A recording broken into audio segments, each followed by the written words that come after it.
The air grows cool, heavy with the scent of damp earth and stone. Flickering torchlight dances across the rough-hewn walls, casting long, wavering shadows that seem to move with a life of their own.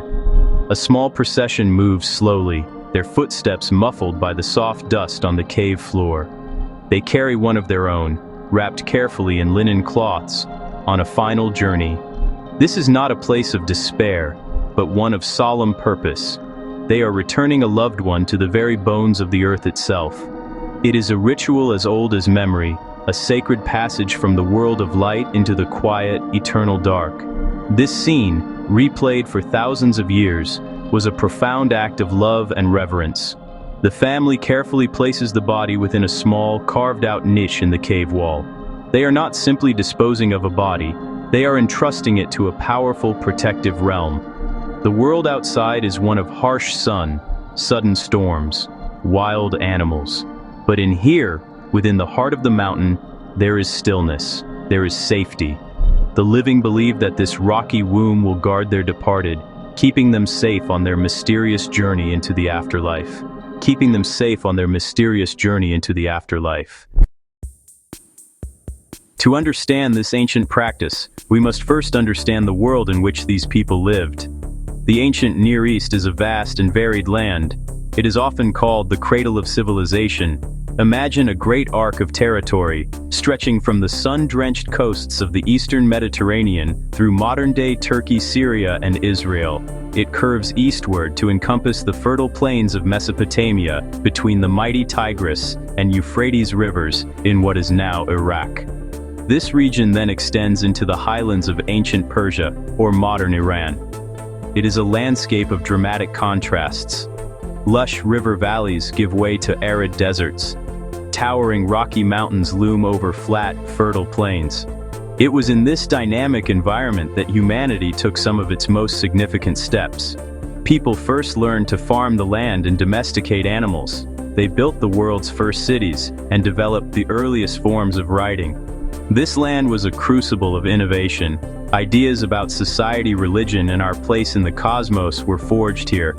The very geography, with its abundance of natural caves and rocky hillsides, shaped ideas about life, death, and the sacred. The climate could be harsh and unforgiving. Scorching summers were followed by cool, wet winters. The people were intimately connected to the rhythms of nature. They understood its power to both give life and take it away. This connection influenced every aspect of culture, especially spiritual beliefs. The earth was not just dirt and rock, it was a living entity. Mountains were the homes of gods. Caves were mysterious portals to another world. So when it came time to bury their dead, a simple hole often did not feel right. The soil was for planting crops, for nurturing life in the present. For the eternal rest of the soul, they looked to something more permanent, majestic, and mysterious. They looked to the ancient, unyielding stone of the hills and mountains. These geological features were sacred spaces, natural temples. They felt closer to the gods and spirits of ancestors, providing a fitting final home for the dead. Why choose a cave? The reasons are as complex as the cultures themselves. On a purely practical level, caves offered unmatched protection. A body buried in a shallow grave could be disturbed by scavenging animals or washed away by seasonal floods. A cave, however, was a natural fortress. It shielded the deceased from the elements and kept them safe from worldly disturbances. This practical consideration was deeply intertwined with the desire to show respect.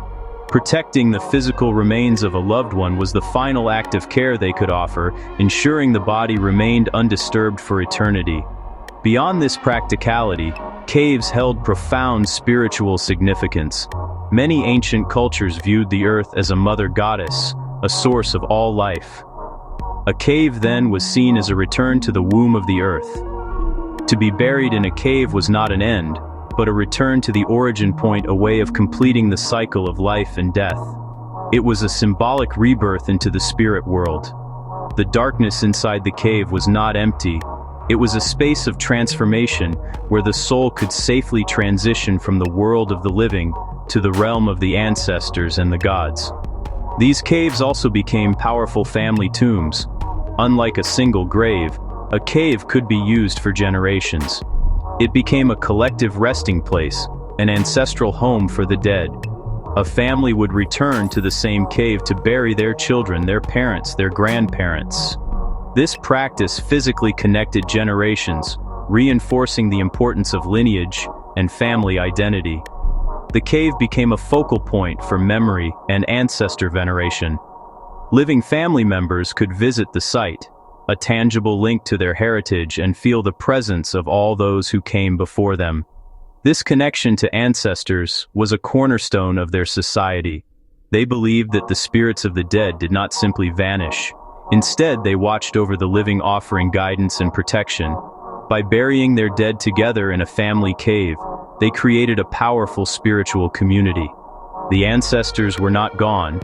They were simply gathered in a different home, one made of stone from which they could continue to be a part of the family's life. The cave was therefore not just a tomb, but a living shrine, a place where the boundary between the living and the dead was wonderfully and powerfully thin. Archaeology has opened a remarkable window into this ancient world. Across the Near East, from the hills of Judea to the mountains of Anatolia, excavators have uncovered countless burial caves, each telling a unique story. These are not barren holes in the rock. They are carefully prepared chambers, often with benches carved from the stone where bodies were laid to rest. In some cases, multiple chambers connect, forming complex family mausoleums, used over many centuries. The very structure of these tombs reveals a society that planned for death with the same care they used to build their homes.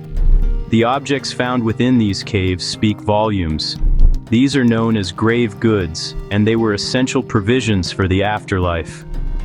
Archaeologists have discovered pottery vessels that once held food, water, precious oils. They have found personal belongings, bronze jewelry, carved bone pins, seals used to mark ownership. A warrior might be buried with his dagger, a weaver with her loom weights, each equipped for their role in the next world. The placement of these objects is also significant. A small jug might be placed near the mouth for drinking on the long journey ahead.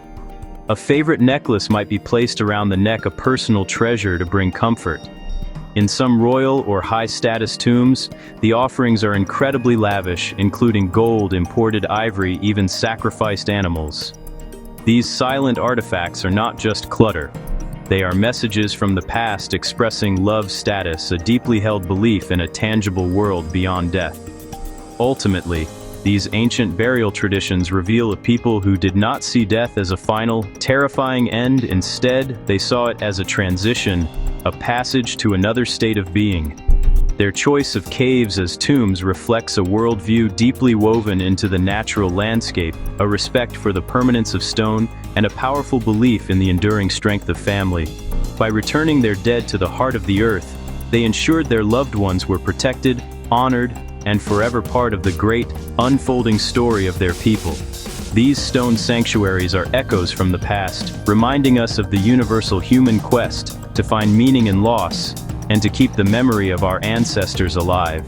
They leave behind small tokens. A clay jug, once filled with water or wine, is placed near the head. A string of polished stone beads is laid gently on the chest. These are not mere trinkets. They are provisions for a journey we can no longer see. They are reminders of a life once lived, a connection that death cannot sever. The family whispers final farewells, their voices echoing softly in the vast chamber. They believe the spirit of their loved one will linger here, forever connected to this place and to the generations of ancestors who share this silent, stony home. As the living retreat, the torchlight shrinks, and darkness once again claims the space. But they leave with a sense of peace. The burial is complete.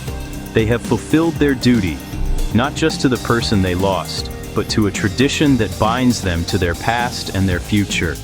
This cave is more than a tomb. It is a gateway, a family home for the spirits, and a testament to the enduring human need to care for our dead. It is a story written in stone, one that we are only now beginning to fully understand. A silent narrative of belief, family, and the great cycle of life and death.